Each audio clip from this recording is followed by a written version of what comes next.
कि ये समस्या विश्व भर की है। भारतवर्ष में हम सब लोग, चाहे वो प्रदेश के नाते से चाहे देश के नाते से, इस लड़ाई में हम लोग लगे हैं। बड़ी समस्या है, लेकिन किसी भी समस्या को मैं इस प्रकार से परिभाषित करता हूं कि कोई भी समस्या ये एक ट्रैफिक के सिग्नल रेड लाइट की तरह होता है। मानो रेड लाइट आई है, हम रुके हैं, लेकिन कुछ क्षण के बाद ग्रीन लाइट भी आएगी, और जब ग्रीन लाइट आएगी तो हम आगे बढ़ जाएंगे। इसलिए कितनी ही कठोर है, भयंकर है, लेकिन हम इसमें मुकाबले में लगे हैं, मुकाबले में जीतेंगे और आगे बढ़ेंगे। विश्वास, एक संकल्प, ये हमको लेकर चलना है। कष्ट की ये घड़ी है, इस कष्ट की घड़ी में हमको इसमें से बाहर निकलने के लिए बहुत लोग बहुत कुछ समझाएंगे, लेकिन आज मैं कहना चाहूँगा कि आज समझाने का विषय नहीं है, आज स्वयं समझने का विषय है। यदि हम स्वयं अच्छी प्रकार से समझ गए तो इन चीज़ों में से हम पार पा जाएंगे। हम लोगों को कोई भी फैसले के लिए सामूहिक रूप से फैसला लेना, सामान्यतया ऐसे फैसले जब अपने बारे में लिए जाते हैं तो आसान होते हैं, लेकिन जब कभी दूसरों के लिए लिए जाते हैं थोड़ा कठिन होते हैं। लेकिन ये फैसला न अब केवल अपने लिए है, न केवल दूसरे के लिए है, ये हम सब मिल करके सबके लिए फैसला लेने वाले हैं कि हमें किन किन चीज़ों का पालन करना चाहिए। तो जब सबके लिए फैसला लेना होता है तो उसमें अपने आप को शामिल करके सारा समाज शामिल किया जाता है। इसमें ज़रा कठिनाई तो अधिक होती है, लेकिन फिर भी चाहे इसको अपने लिए समझें, दूसरों के लिए समझें, परोपकार के लिए समझें, लेकिन ये हम सबके लिए एक फैसला, कठिन फैसला है कि हम इसको आगे कैसे पार पाएं। रास्ता कठिन ज़रूर है, लेकिन ऐसा नहीं है कि रास्ता है नहीं, रास्ता निश्चित है। इस रास्ते पर चलेंगे तो किसी भी प्रयत्न करने के बाद हम भी अपने देश और प्रदेश में इस समस्या को सुधारने के लिए सब लोग मिलकर काम करेंगे। इसमें सरकारें काम कर रही हैं, प्रदेश सरकार भी काम कर रही है, प्रशासन भी काम कर रहा है, स्थानीय शासन के लोग ये भी सब लगे हैं, वॉलंटियर्स लगे हैं, सामाजिक संस्थाएं लगी हैं, और हमारे इस समस्या से छुटकारा दिलवाने के लिए हमारे जो कोरोना वॉरियर्स हैं वो भी सब लगे हैं। अपनी जान की बाजी लगा करके सब लगे हैं, अपने परिवार की चिंता किए बिना वो सब लगे हैं। और आखिर तो इस समस्या से निजात पाने के लिए और इस कोरोना की बीमारी को भगाने के लिए हर व्यक्ति लगा है। आज इस समस्या में जब से प्रधानमंत्री जी ने लॉकडाउन की घोषणा की, हमारे कामकाज भी प्राय बंद हो गए, हमारी फैक्ट्रियां, उद्योग ये सब बंद हो गए। गरीब आदमी, मजदूर और किसान ये सब लोग अपनी आय के इनको लाले पड़ गए। तो इस नाते से केंद्र सरकार ने भी आगे बढ़ कर के आह्वान किया और गरीब कल्याण की जो योजनाएं हैं वो हमें दी, ताकि हम इसमें से कैसे पार निकल सकें। गरीबों के कल्याण के लिए केंद्र सरकार ने जो 1,70,000 करोड़ रुपए का पैकेज ये हमारे सामने रखा, उसमें कुछ बड़ी बड़ी बातें वो जो हमारे सामने रखी हैं, मैं आज आपको वो सब जो पिछले लगभग 25 दिन में चाहे केंद्र सरकार ने चाहे प्रदेश सरकार ने योजनाएं बनाई हैं उसके बारे में आपको अवगत कराना चाहूँगा। इस विषय को लेकर प्रधानमंत्री गरीब कल्याण अन्न योजना अर्थात 80 करोड़ लोगों को 3 महीने के लिए 5 किलो प्रति व्यक्ति, और जो अंत्योदय अन्न योजना के बंधु हैं उनको 35 किलो प्रति परिवार, ये जो अन्न की योजना दी थी, इसके अंदर केंद्र सरकार ने 40,000 करोड़ रुपए की लागत की योजनाएं बनाई। इसी प्रकार उज्ज्वला लाभार्थियों के लिए 3 महीने के लिए गैस सिलेंडर फ्री ये करके भी और एक योजना का लाभ हमको दिया। वरिष्ठ नागरिक, विधवाएं, दिव्यांग, इन सबको 1,000 रुपये महीने की 1,000 रुपये की कुल अनुग्रह राशि 2,98,00,000 लाभार्थियों को ये 3,000 करोड़ रुपया ये दिया गया है। किसानों को जो किसान मानधन योजना के अंतर्गत 2,000 रुपये की किस्त ये भी हमको इसी महीने दे दी गई है, और कुल मिलाकर 8 करोड़ किसानों को इसका लाभ पहुंचा है। प्रधानमंत्री जनधन योजना के अंतर्गत महिला खाता धारकों को 500 रुपया प्रति महीना 3 महीने के लिए कुल 31,000 करोड़ रुपए की राशि ये भी केंद्र सरकार ने उपलब्ध कराई है। 15,000 रुपये प्रति माह से कम सैलरी वाले श्रमिकों के ईपीएफ को 3 महीने के लिए उसका अंशदान यह भी उपलब्ध कराया गया है, जिसके अंतर्गत 78 करोड़ लाभार्थी 4,860 करोड़ रुपए की राशि ही आवंटित की गई है। संगठित क्षेत्र जीपीएफ 5 करोड़ लोगों के लिए 5,000 करोड़ रुपया ये भी केंद्र सरकार ने पूरे देश के अंदर इसकी योजना बनाई। सरकारी अस्पताल और स्वास्थ्य सेवा केंद्र जिसमें 22 लाख लाभार्थी, इनके लिए बीमा योजना 130 करोड़ रुपए की लागत का ये एक लाभ जनता को दिया गया है।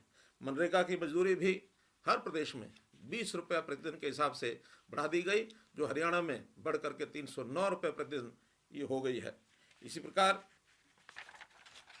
भवन और अन्य निर्माण मजदूर कल्याण के जो बंधु, उनका जो लाभ है 3.5 करोड़ लोगों को ये दिया गया। 31,000 करोड़ रुपए की राशि इनको लाभ में आई है। ऐसे ही स्वास्थ्य क्षेत्र के लिए 15,000 करोड़ रुपए की फंड की व्यवस्था ये की गई है, ताकि हम स्वास्थ्य विभाग की इन योजनाओं का पूरा लाभ ये उठा सकें। इसी प्रकार प्रदेश सरकार की योजनाएं भी, ये भी आपको मालूम है, हमने अलग से योजनाएं बनाई हैं, जिसके अंदर मुख्यमंत्री परिवार समृद्धि योजना 12.5 लाख लोगों को, कंस्ट्रक्शन वर्कर्स इनको भी 3.5 लाख लोगों को, बीपीएल के परिवार 6,04,000 लोगों को, और अनऑर्गेनाइज लेबर इनको 1 लाख लोगों को राशि पहुंचाने की बात हमने की है। ऐसे लगभग 23 लाख लोगों को राशि पहुंचने का काम बहुत जल्दी पूरा हो जाएगा अभी तक, जिसमें से 438 करोड़ रुपया लगभग 13 लाख लोगों को पहुंच गया है। शेष 10 लाख लोगों के अकाउंट में भी बहुत जल्दी 3 या 4 दिन के अंदर अगला पैसा ये पहुंचने वाला है। हमने इसी प्रकार जो राशन की बात, केंद्र सरकार ने जिस प्रकार से 5 किलो अनाज और 35 किलो अंत्योदय अन्न योजना का लाभ पहुंचाया है, उसमें प्रदेश सरकार की ओर से जो योगदान है वो भी 3 महीने के लिए 135 करोड़ रुपया इसका योगदान ये होने वाला है। इसी प्रकार हमने जो डॉक्टर बंधु हैं, जो हमारे कोरोना वॉरियर्स जिनको हमने कहा है, जो कोरोना के इलाज में सीधे सीधे संपर्क में आए हैं, ऐसे लोगों के लिए एक्स ग्रेशिया और उनकी डबल सैलरी की जो घोषणा की थी, इसके लिए 10 करोड़ रुपया हमने रिजर्व किया है। कोरोना की लड़ाई के लिए 5 विभाग, जिसमें medical education department, health department, urban local bodies department, Panchayati Raj department, home department, ऐसे 5 विभागों के लिए 500 करोड़ रुपए की राशि ये उपलब्ध कराई है, ताकि किसी प्रकार की बाधा रहित और इन विभागों को कोरोना की लड़ाई लड़ने में कोई कमी न पड़े। पावर डिपार्टमेंट ने भी जो फिक्स चार्जेस हैं, ये फिक्स चार्जेस आगे 2 महीने के लिए इनको भी सब्सिडी दी है। 30 करोड़ रुपए का खर्च ये आने वाला है। इस प्रकार इस महीने 2,225 करोड़ रुपए की लागत की एक प्रकार से जनता को ये कंसेशंस दी गई हैं, और कुल मिलाकर प्रदेश ने भी हर उस गरीब व्यक्ति का, जिसके घर में 2 समय का भोजन उपलब्ध हो जाए, कोई आदमी भूखा न सोए, ऐसे हर व्यक्ति को जिसको कठिनाई आई है उनको सहायता पहुंचाने की बात ये हमने की है। हम लोग जानते हैं कि इस प्रकार की सब व्यवस्थाओं में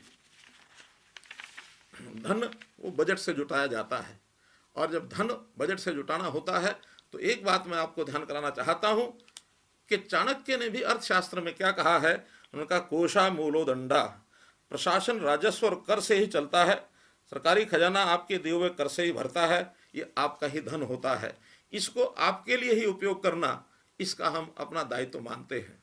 जहां तक बजट का विषय है, हम लोग हर वर्ष अपनी प्राप्तियां और अपने खर्च इसको निर्धारित करते हैं, लेकिन चूंकि प्रदेश में एक प्रकार से आर्थिक स्थिति, उसकी जो प्राप्तियां हैं वो प्राय नगण्य हो गई हैं, क्योंकि कामकाज सब रुक गए हैं।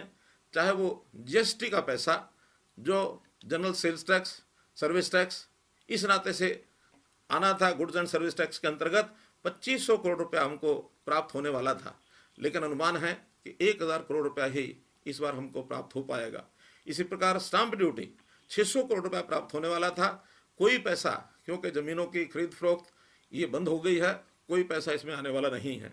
एक्साइज ड्यूटी लगभग 1,000 करोड़ रुपया की अनुमान, जिसमें से मात्र 100 करोड़ रुपया ये आएगा ऐसा लगता है।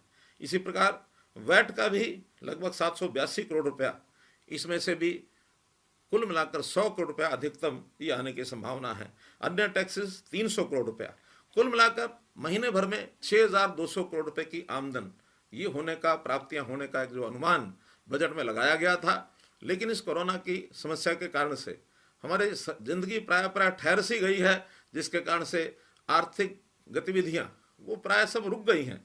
और इसमें यदि बहुत अधिक से अधिक अनुमान भी अब लगाते हैं तो 1600 करोड़ रुपया ही आने की संभावना है। कुल मिलाकर 4600 करोड़ रुपए का प्रबंध ये हमको करना होगा। बहुत से खर्च ऐसे हैं जिन खर्चों के लिए हम लोग करने ही होते हैं, अनिवार्यता है। जैसे हमारे कर्मचारी, उनके वेतन, ये वेतन लगभग 1850 करोड़ रुपया ये हर महीने हमको देना होता है। पेंशन्स 750 करोड़ रुपया ये जाने ही वाली हैं। Social pension, social security pension अर्थात हमारी वृद्धावस्था पेंशन, हमारे दिव्यांग बंधुओं को पेंशन, हमारी विधवा बहनों को पेंशन 650 करोड़ रुपया ये हर महीने का हमारा खर्च है। ऐसे ही पावर की सब्सिडी 575 करोड़ रुपए, जो हमने अभी तक ऋण लिया है उस ऋण की वापसी और ब्याज 1700 करोड़ रुपए। कुल अन्य खर्चे जितने आवश्यक हैं उनको सबको यदि मिला लेते हैं तो ये 6200 करोड़ रुपया ही बनता है। अब इस 6200 करोड़ का खर्च हम लोगों को पूरा करने के लिए आखिर तो इसमें यहाँ कोई ग्रांट सेंट्रल गवर्नमेंट दे, अन्यथा ये हमको कर्ज लेना होगा। क्योंकि कुल मिलाकर जो धन है वो समाज का धन है, आपका धन है। ये वो ज़माना चला गया कि जिस ज़माने में, पुराने ज़माने में राजे महाराजे रजवाड़े होते थे, उनके अपने खजाने होते थे, शाही खजाना। शाही खजाने को भरपूर रखते थे, चाहे वो मनमाने ढंग से जनता से ले अथवा शाही खजाने को बढ़ाने के लिए चाहे किसी भी दूसरे राजा महाराजा के ऊपर हमला करके उसके शाही खजाने को लूटना और अपने पास जमा करना और फिर जनता में बांटना। लेकिन मित्रों, भाई बहनों, ये जो आज के समय हम प्रजातंत्र में आज़ादी के बाद ऐसी व्यवस्था है कि ये पैसा सब जनता से लेकर के जनता को ही देना होता है। हर वर्ष हमारा बजट बनता है, ये जनता के अलावा और कहीं से आने वाला नहीं होता है। तो उस नाते से मैं अपील करना चाहता हूँ कि ये जो कोरोना का समय है, इस समय पर हम लोगों को इन सब बातों पर विचार करना होगा कि आखिर हम भी इस समय अपने दायित्व को कैसे निभाएं।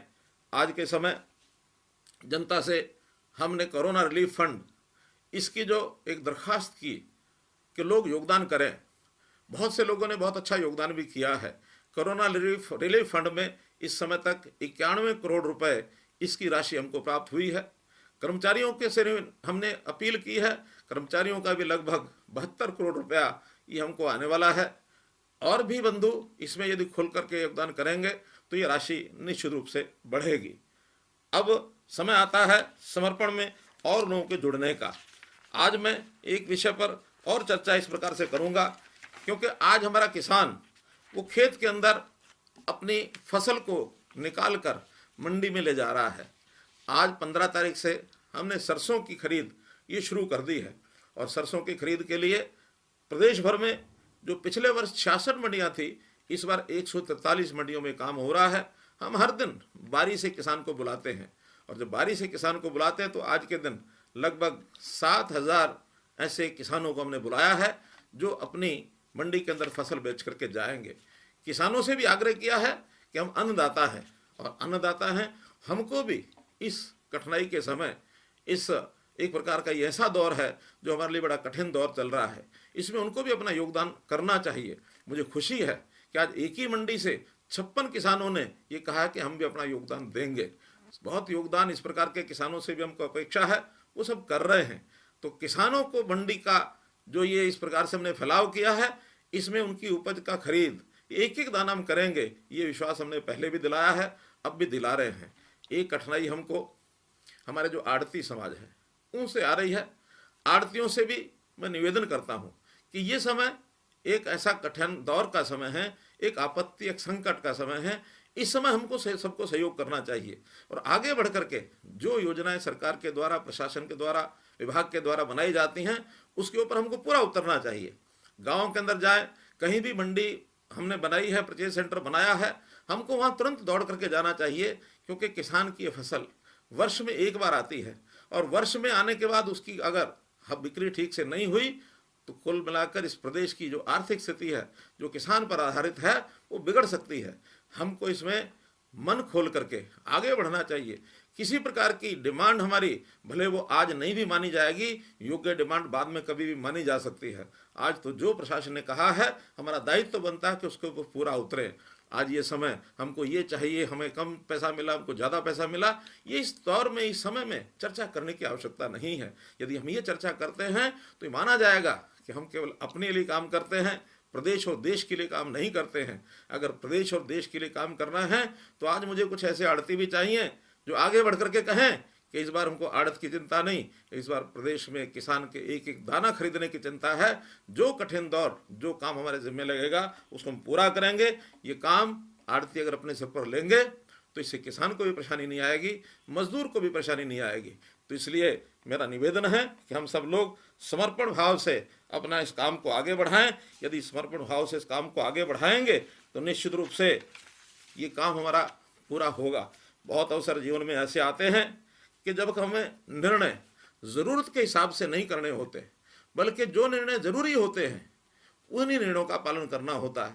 हमारी ज़रूरत है या नहीं है, लेकिन आज निर्णय जो ज़रूरी लग रहा है, हर गरीब व्यक्ति की सहायता, ये निर्णय ज़रूरी है, इसके ऊपर हम चलेंगे। तो परिस्थितियों में जब ऐसे कभी संकट आते हैं, उस संकट के समय हम कोई गलती न कर बैठें।